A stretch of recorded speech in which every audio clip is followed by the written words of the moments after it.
Dice la palabra de Dios,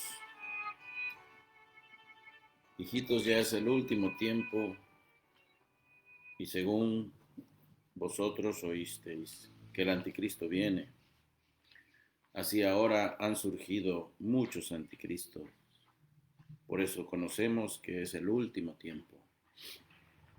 Salieron de nosotros, pero no eran de nosotros. Porque si hubiesen sido de nosotros, habrían permanecido con nosotros. Pero salieron para que se manifestase que no todos son de nosotros. Pero vosotros tenéis la unción del Santo y conocéis todas las cosas. No os he escrito como si ignoraseis la verdad, sino porque la conocéis y porque ninguna mentira procede de la verdad. ¿Quién es el mentiroso? Sino el que niega que Jesús es el Cristo. Este es anticristo, el que niega al Padre y al Hijo. Todo aquel que niega al Hijo tampoco tiene al Padre. El que confiesa al Hijo tiene también al Padre. Lo que habéis oído desde el principio permanezca en vosotros.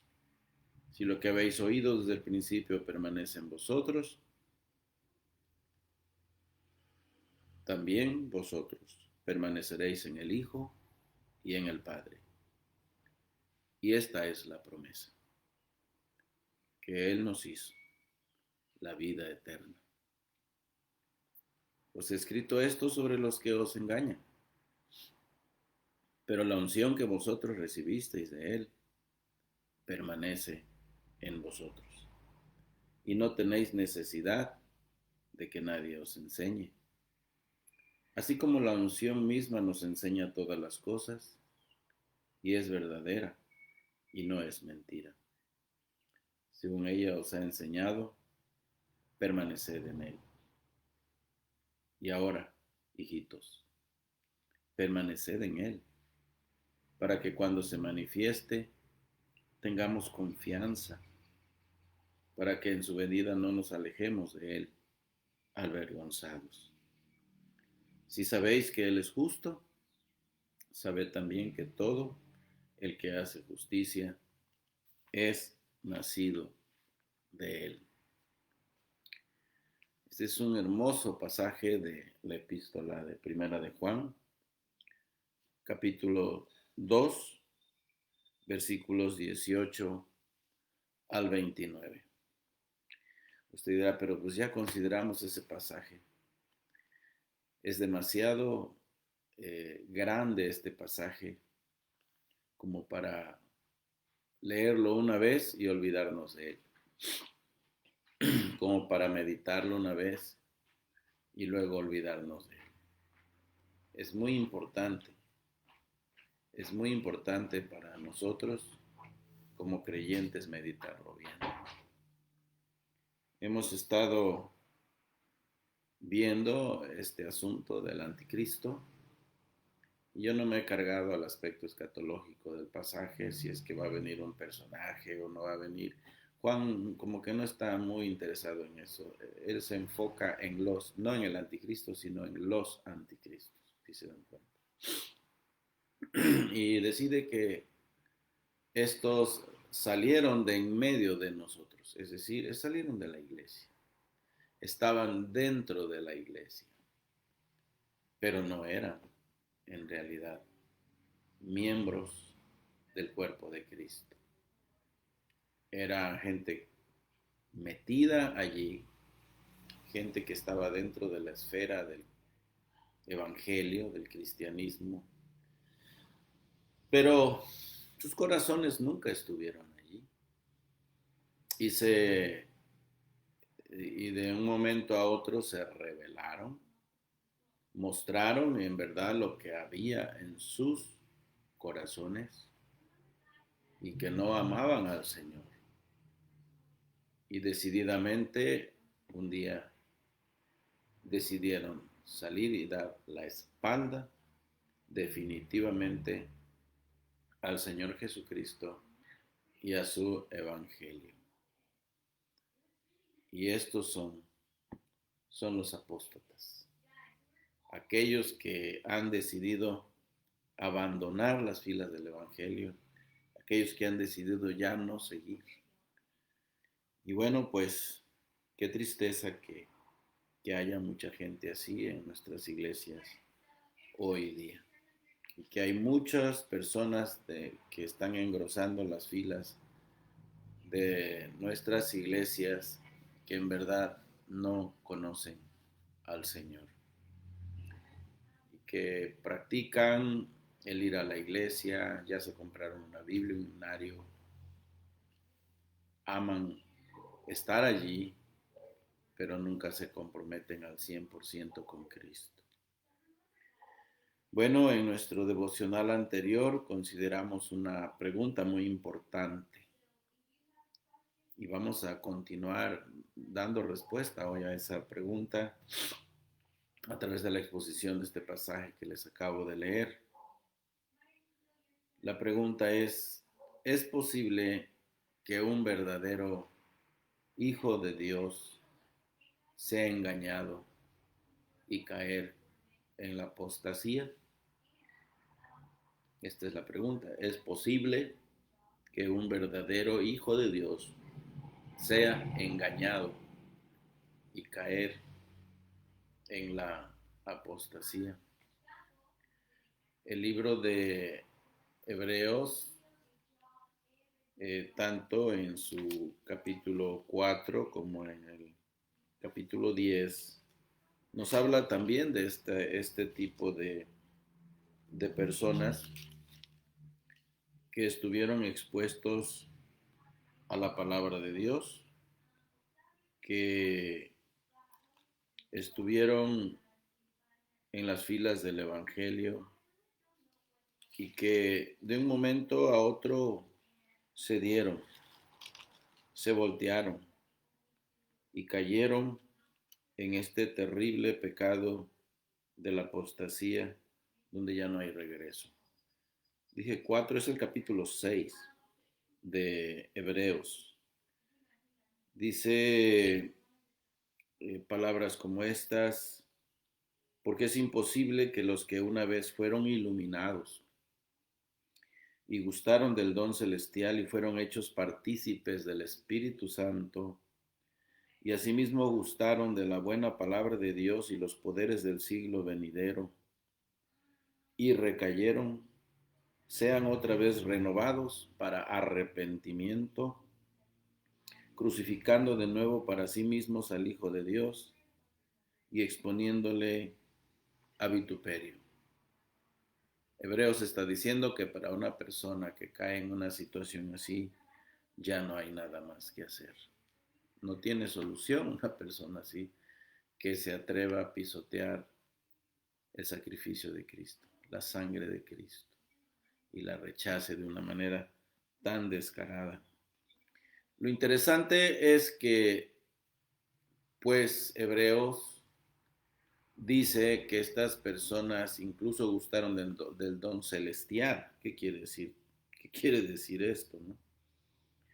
Estas personas fueron iluminadas, fíjense, primero, gustaron, segundo, del don celestial, tercero, fueron hechos partícipes del Espíritu Santo, cuarto, gustaron de la palabra de Dios y de los poderes venideros.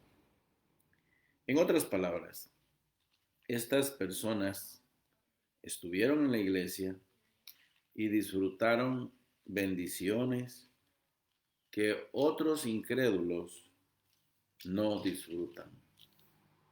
Estos tuvieron a la mano todas estas bendiciones, estas 4 bendiciones las tuvieron allí, las disfrutaron, pero finalmente se aislaron, se alejaron.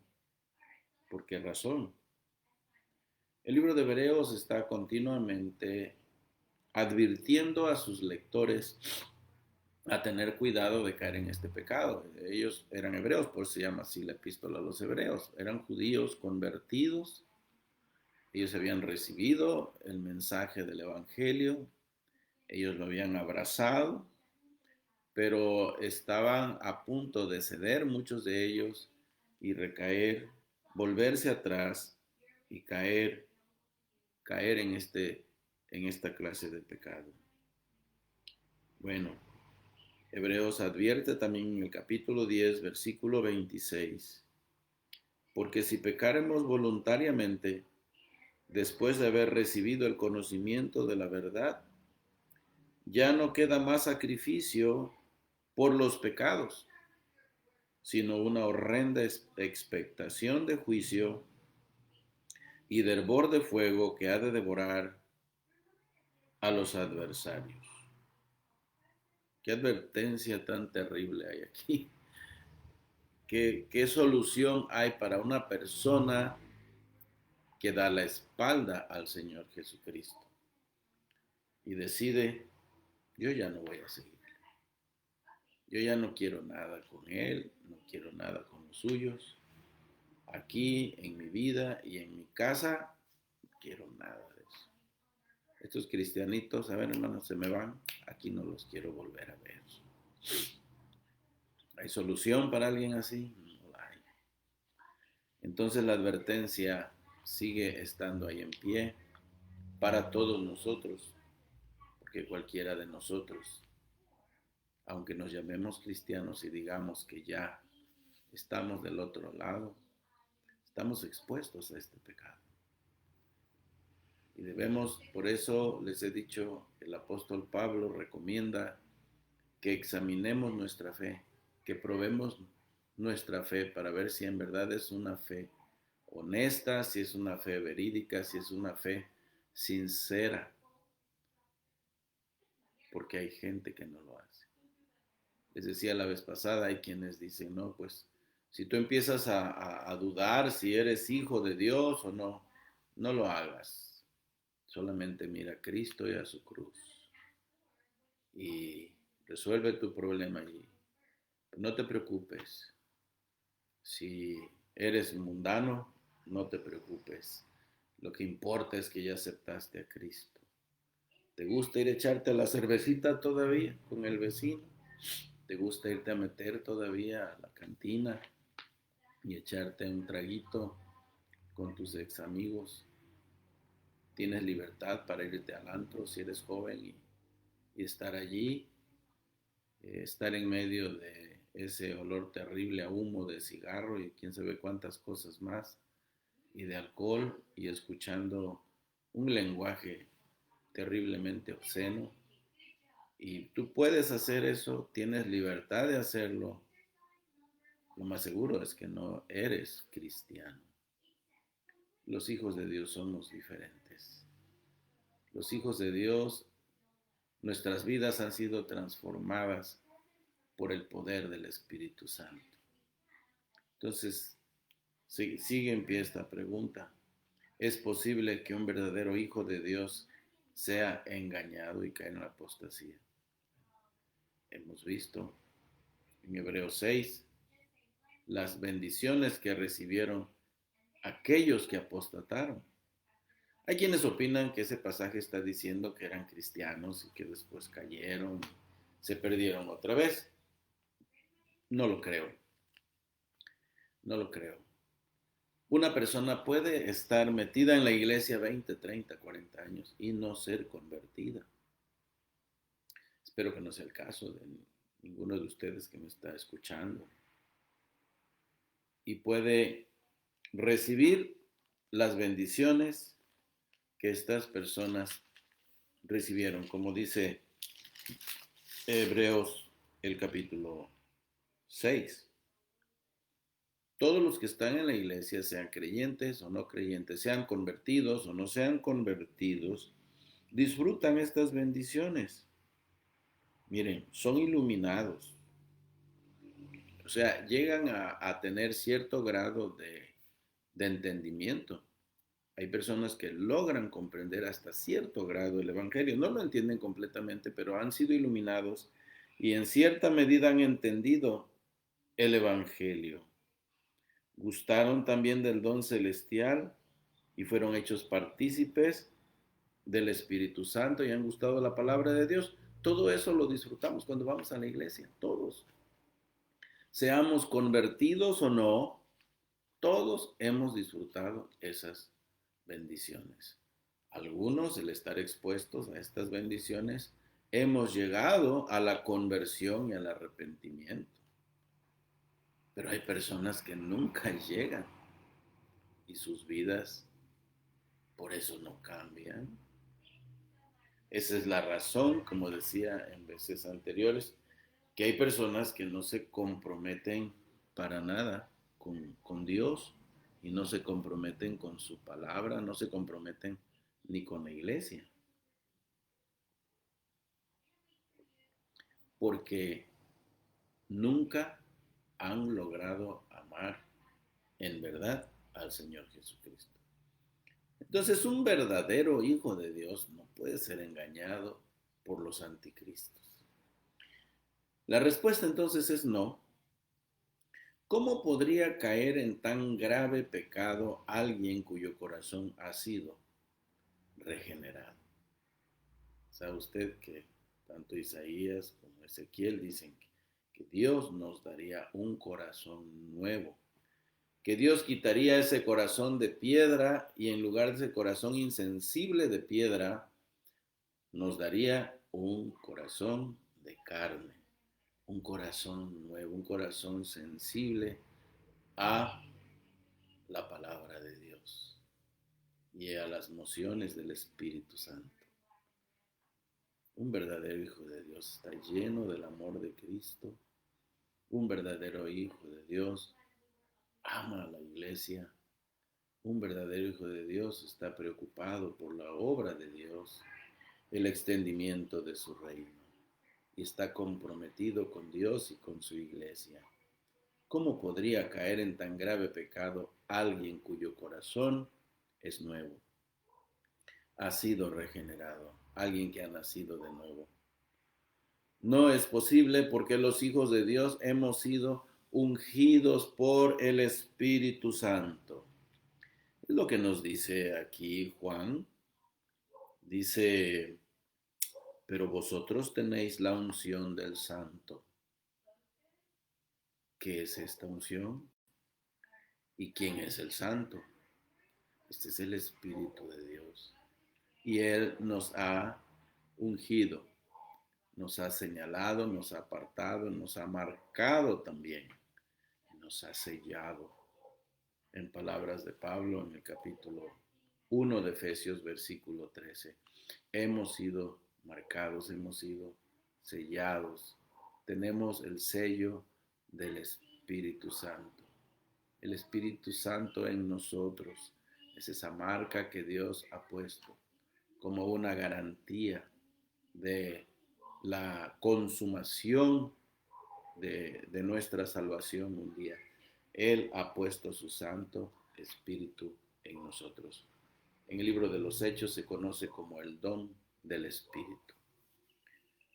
Cuando aquellos que estaban oyendo el sermón de Pedro en la casa de Cornelio, los judíos vieron que los gentiles también tenían la misma señal que Dios dio en el día de Pentecostés, que el Espíritu Santo había llegado a ellos también.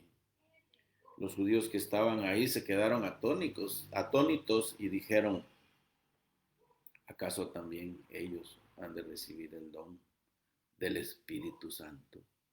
Pues sí, ellos no podían creerlo, no cabía en sus mentes este hecho, que el Espíritu Santo también se atreviera a entrar en la vida de un gentil, cuando ellos pensaban que el Evangelio sería solamente para ellos.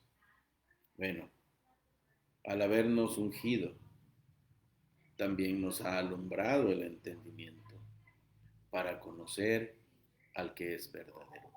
Como dice Juan en 1 de Juan 5:20, al verdadero Dios, que es Cristo Jesús, porque dice, este es el verdadero Dios y la vida eterna.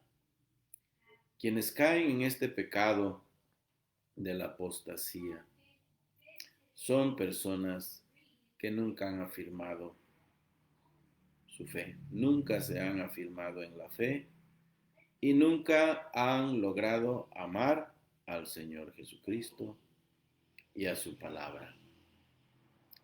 Yo les he dicho, tengamos mucho cuidado con esto, porque de esta clase de personas se han engrosado las filas de la iglesia cristiana. Personas que nunca se han afirmado. Miren, hay personas que practican un poquito nada más de la religión, pero sus vidas siguen comprometidas con el mundo.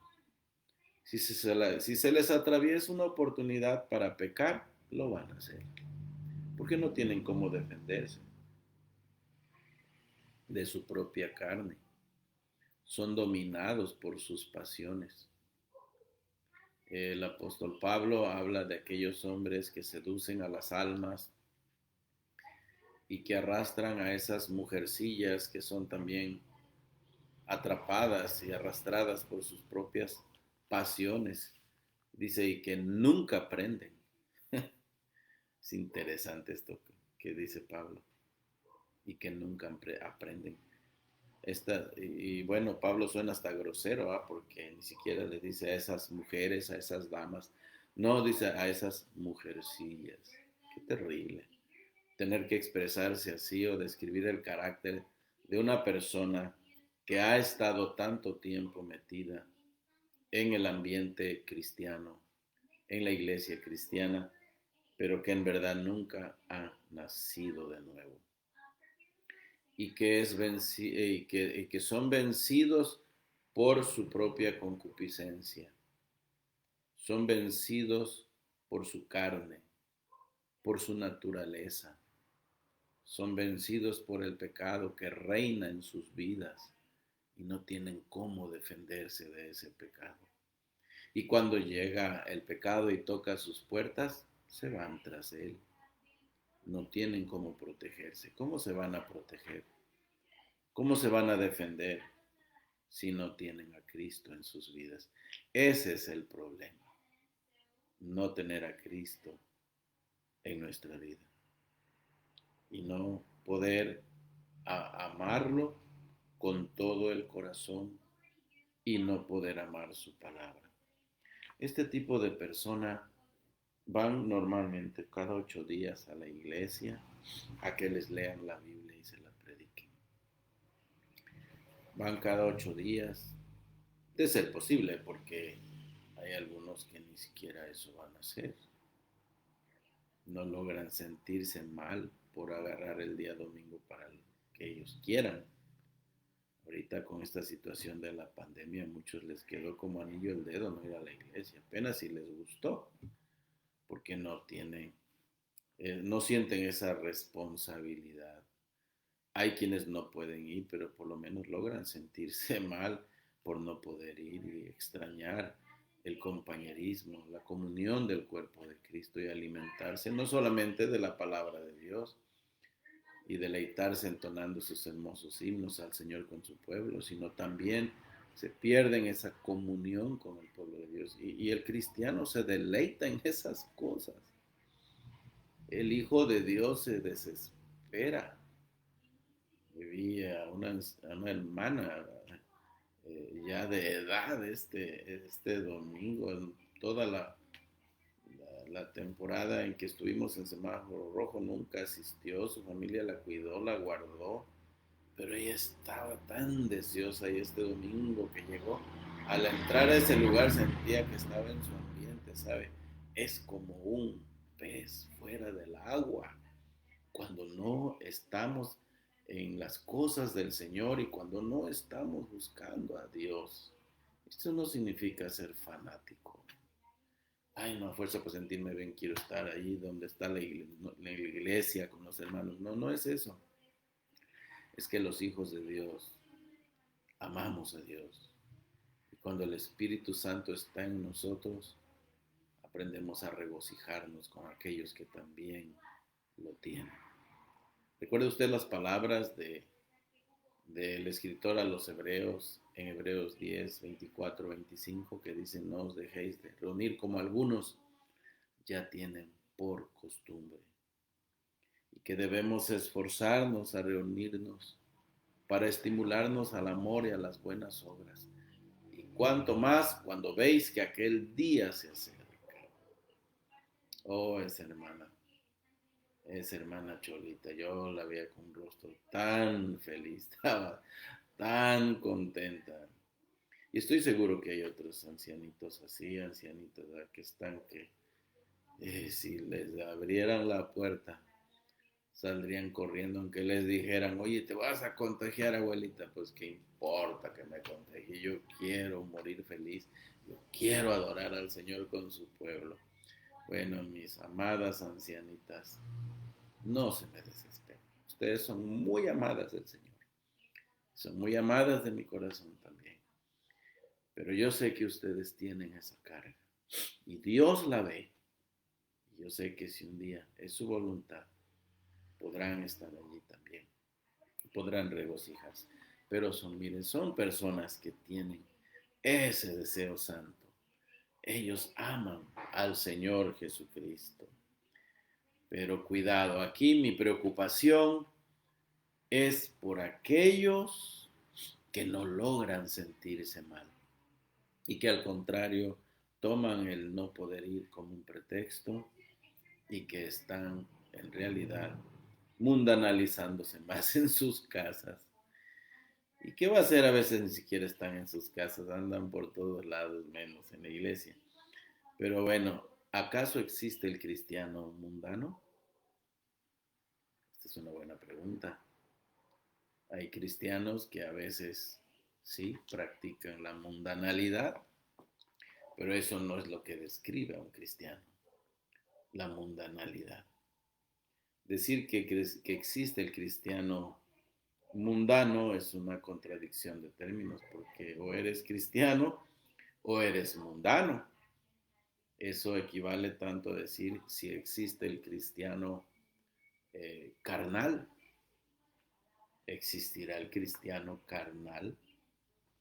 Bueno, o es carnal o es espiritual.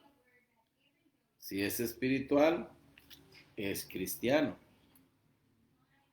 Si es cristiano, ya no es carnal. Eso no significa que no tenga reacciones carnales en ocasiones, que en ocasiones no tenga actitudes carnales, porque pues todavía tiene la carne, pero eso no es lo que le describe, eso no es lo que caracteriza al Hijo de Dios. Mira el mal entendimiento que han tenido muchos y la mayoría en las iglesias enseñan esta doctrina del cristiano carnal y el cristiano espiritual. Leyendo aquí, 1 de Corintios 2:14, que dice, pero el hombre natural, este es el carnal, no percibe las cosas que son del Espíritu de Dios, porque para él son locura y no las puede entender, porque se han de discernir espiritualmente. En cambio, el espiritual juzga todas las cosas, pero él no es juzgado de nada. Entonces tenemos aquí que aparecen el hombre natural o carnal y el hombre espiritual. ¿Quién es el hombre carnal? ¿Quién es el hombre natural? La versión antigua dice el hombre animal. Bueno, suena hasta ofensivo el término hombre animal. Es el hombre natural. O eres animal o eres espiritual. O eres natural o eres carnal o eres espiritual. Otra manera de decirlo es o eres hijo de Dios o eres hijo de Satanás. Y muchos están allí en las iglesias. ¿Cómo los podemos distinguir? Es difícil. Es difícil. Es difícil porque si el mismo Satanás se disfraza como algo bonito, atractivo, imagínate, como ángel de luz, y sus demonios como ministros de justicia, pueden tener la apariencia más atractiva dentro de la iglesia y pueden engañarnos y hacernos creer que son hijos de Dios cuando no lo son. ¿Qué es lo que marca aquí la diferencia? Bueno, que no logran amar a Dios de todo corazón. Logran apreciar estar allí, logran tener amistades allí, es algo que les conviene, es algo que les anima, ya no son idólatras así abiertamente, no adoran a un santo, no adoran a San Judas Tadeo, ni a Martín Caballero, ni a la Virgen de Guadalupe, ni a ninguna imagen, pero cómo aman al mundo y cómo se adoran a sí mismos. Esta es una cosa tremenda. ¿Cómo poder saber quién es y no es? Sabe que Judas tenía una apariencia de tanta bondad. Él era un personaje muy especial en medio de los discípulos. Aun cuando el Señor le dijo, lo que vas a hacer, hazlo pronto. No te detengas. Si lo vas a hacer, es el momento. Y Judas salió porque después de haber probado el bocado, haber comido del plato del Señor, dice la palabra que Satanás entró en su corazón. Ese hombre estaba endemoniado. ¿Cuál fue el problema de Judas? Siempre fue su mismo problema. ¿Cuál fue el problema de Judas? El problema de Judas es que nunca logró amar al Señor como los demás discípulos. Lo rechazaba en su espíritu. Seguramente había cosas que le agradaban del Señor y le agradaba estar en el ambiente con los demás discípulos. Pero ¿cómo podía él atreverse a vender al maestro? Que una vez que salió de allí, salió a hacer trato con esta gente, no, pues yo se los entrego, ustedes nada más díganme, ¿cuánto me van a dar? Aquí están 30 piezas de plata, órale, con eso tengo. De por sí él acostumbraba a robar. Dice los evangelios que aquella ocasión que el Señor fue ungido con ese perfume de alabastro tan caro, él fue el que reaccionó. Él se parecía, él daba la apariencia de ser toda una Madre Teresa de Calcuta.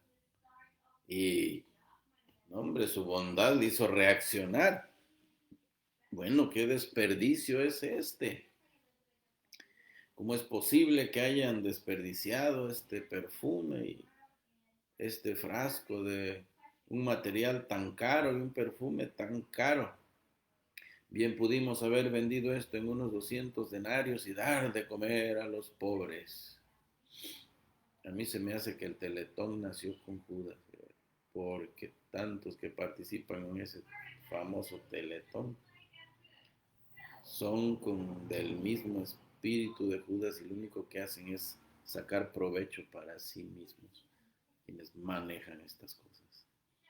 Y bueno, pues ahí tienen que nadie se daba cuenta. Entonces es difícil desenmascarar a un apóstol o a alguien que está por caer definitivamente en el pecado de la apostasía, porque estas personas no logran, jamás logran dos cosas. Amar al Señor Jesucristo es su palabra con todo el corazón. Y segundo, jamás logran el dominar sus instintos carnales. Esa es la verdad. No logran amar a Dios, no logran amar al Señor con todo el corazón. Pregúntese si usted lo logra. Si lo ha logrado, va bien. Si no lo ha logrado, tenga cuidado. Usted está propenso a caer en este problema. No logran amar a Dios con todo el corazón y su palabra. Y segundo, no logran controlar sus instintos carnales. ¿Cuántos de aquellos que han conocido la palabra después de tanto tiempo vuelven a la mundanalidad, vuelven al pecado? Y la razón es que no han nacido de nuevo. ¿Cómo van a cambiar? Ese es el problema. Bueno, un cristiano no es así. En cambio, el Hijo de Dios, el hombre espiritual, él juzga todas las cosas. Tiene la capacidad de analizar las cosas, decidir qué es correcto, qué es incorrecto, qué hacer, qué no hacer, cómo agradar a Dios, porque tiene la presencia de Dios en su vida. Primera de Corintios 6:19 dice que somos la morada del Espíritu Santo. ¿No sabéis que el Espíritu Santo está en vosotros? Dice Pablo a los Corintios. Esta es una gran verdad para nosotros. 1 Corintios 3:16 dice lo mismo. Nuestro cuerpo es templo del Espíritu Santo. El Espíritu Santo está en nosotros. Él nos guía. Él nos guía. No necesitamos que nos estén diciendo todo el tiempo qué está bien y qué está mal. Porque el Espíritu de Dios en nosotros nos da entendimiento para saber lo que está bien y lo que está mal. Entonces, ¿acaso existe este cristiano carnal? No, no existe. ¿Existe el cristiano mundano? No existe. O eres cristiano o eres mundano. Ahora, quien nos mostró las glorias de Cristo para que corriéramos desesperadamente a abrazarlo y quedarnos con Él y que Él se quedara con nosotros, fue el Espíritu Santo. Si en una ocasión logramos ver la hermosura de Cristo y nos sentimos deslumbrados por su gloria, por su belleza, fue porque el Espíritu Santo nos mostró esas glorias de Cristo. Y no podíamos resistir eso. Y corrimos desesperados a abrazarnos de Él. Yo recuerdo cuando el predicador dijo, ¿quiénes de ustedes están listos? Quisieran seguir al Señor Jesucristo. Y mis piernas se volvieron como resortes. Yo dije, decididamente, yo quiero seguir a Cristo. Y desde ese día empecé a amar a mi Señor. Desde ese día decidí cortar mis nexos con la vida mundana y entregarme a Él y servirle. Fue el Espíritu Santo. Y es por eso que conocemos la verdad. Y la verdad, pues es Cristo. Yo soy el camino, la verdad y la vida, Él dice en Juan 14:6. ¿Quién es mentiroso y anticristo? Dice Juan. Bueno, este es el que no ama a Cristo, el que niega a Cristo. Este es mentiroso y este es anticristo. Ahora, ¿por qué a Pablo le gustaba más usar el nombre de Cristo que el nombre de Jesús? Yo no había pensado demasiado en esto, no lo había descubierto, pero el apóstol Pablo usa más el nombre Cristo que el nombre Jesús para referirse a Él. Él usa más el nombre de Cristo. Y la razón es esta, que Cristo es el equivalente al nombre Mesías en el Antiguo Testamento. Este es el Christus en griego y en el hebreo es el Hamashiach, el Mesías. Es el ungido, es el que Dios escogió como su ungido. ¿Y por qué usar el nombre de Cristo? Porque de esa manera Pablo insistía en su señorío. ¿Qué es lo que está diciendo? Ustedes necesitan someterse al Señor Jesucristo. Él está haciendo énfasis en el señorío de Cristo. Esta es una gran verdad. Aquel que se ha de entregar a Cristo es porque se va a someter a su señorío, porque Él es el ungido, Él es el Señor. Y ahora Él manda, Él da las órdenes, Él es la cabeza de la iglesia, Él es la cabeza de tu vida, Él es tu redentor, pero también Él es tu Señor. Y te has de someter a Él. Ahora el error del engaño no puede tocar a quien tiene a Cristo, la verdad, como su guía. Negar al Hijo es equivalente a negar al Padre. El Señor Jesús dice en Mateo 10:40, el que a vosotros recibe, a mí me recibe. Y el que me recibe a mí, recibe al que me envió. ¿Cómo podría un hijo de Dios rechazar a Jesús y rechazar al Padre? Eso es imposible.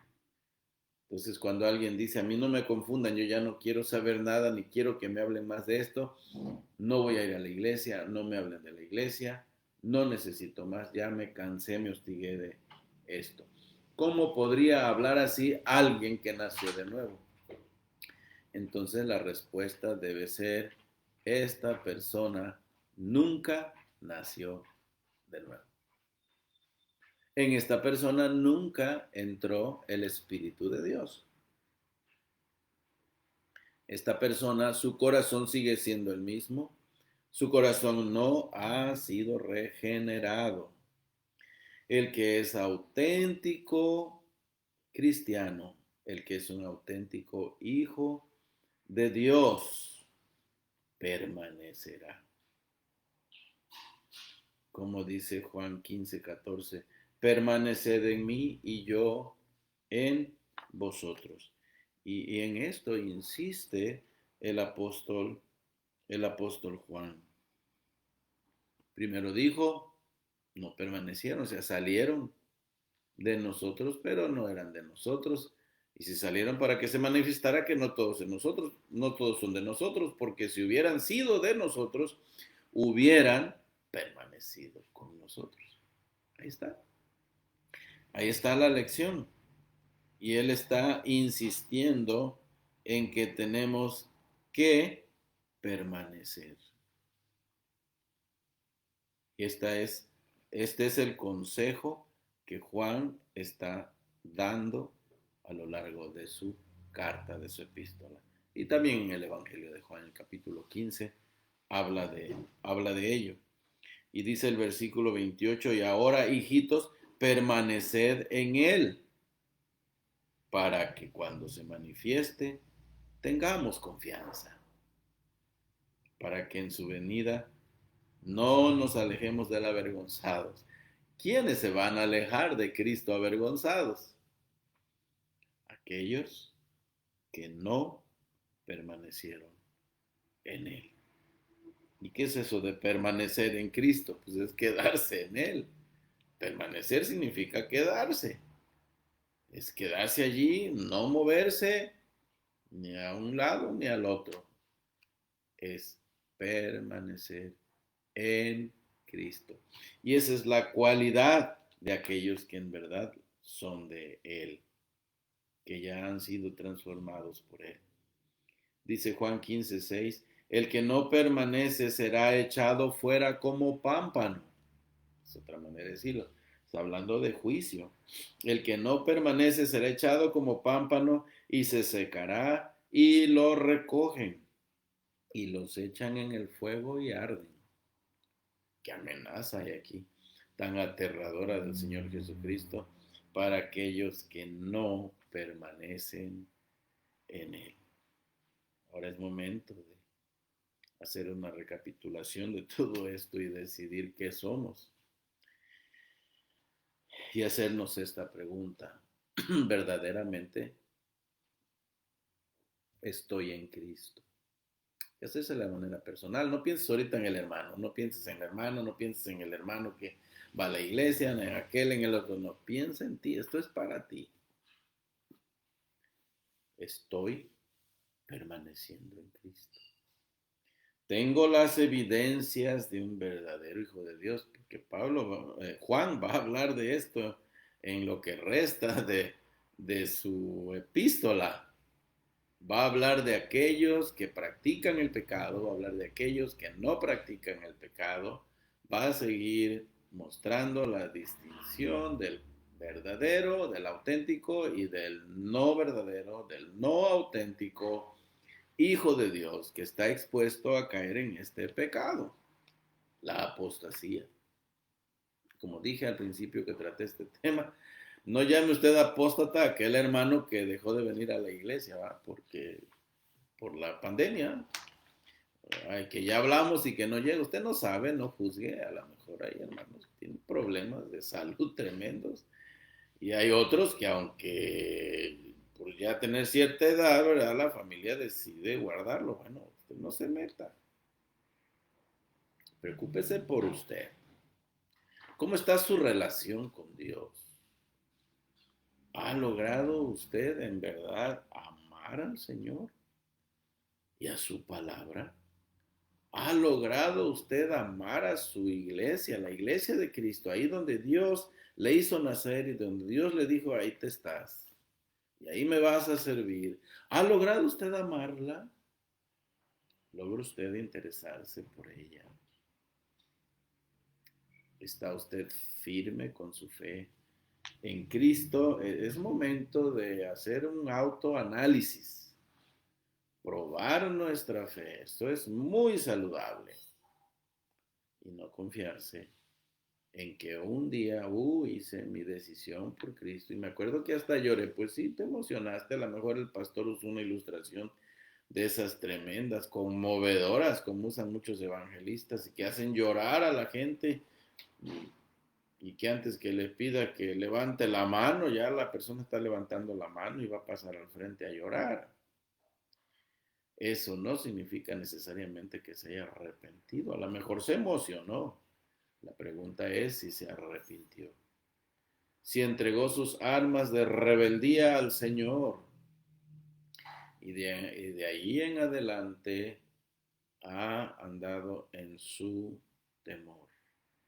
Pregúntese usted si es uno de estos o es uno de aquellos que está en peligro de dar la espalda al Señor Jesucristo.